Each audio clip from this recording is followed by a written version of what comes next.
ang LRA, ang Registry of Deeds. Kasama din natin ngayong araw ang DSWD na namigay ng tigsa 10,000 piso sa 2,970 benepisyaryo na magsasaka. Naway makatulong ito sa inyong pang-araw-araw na pangangailangan. Mamamahagi naman ang local government ng Pampanga ng mga family food pack para pandagdag suporta pa sa inyong mga pamilya.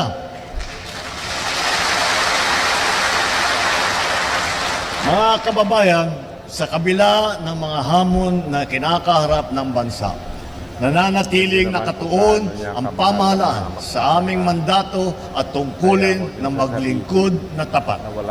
Makakaasa kayo na inaayos natin at tinutuwid ang mga prosesong nagpapabagal at nakakaabala sa ating pag-unlad.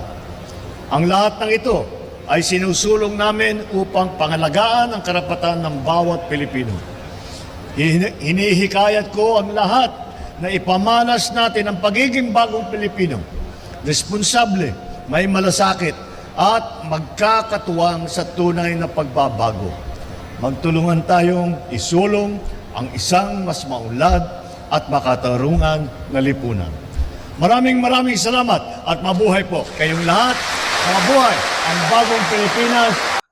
Pangulo, maraming po salamat sa pinagkaloob niyo po dito sa lalawigan ng Pampanga sa amin po na financial assistant. Malaki pong tulong ito sa amin, sa aming mga bayan na farmers. At sana po pagpalain kayo ng ating mahal na Panginoon at bawat proyekto o tayosin nyo na ikauunlad ng ating bansa. Pagpalain po kayo ng mahal na Panginoon. Maraming salamat po.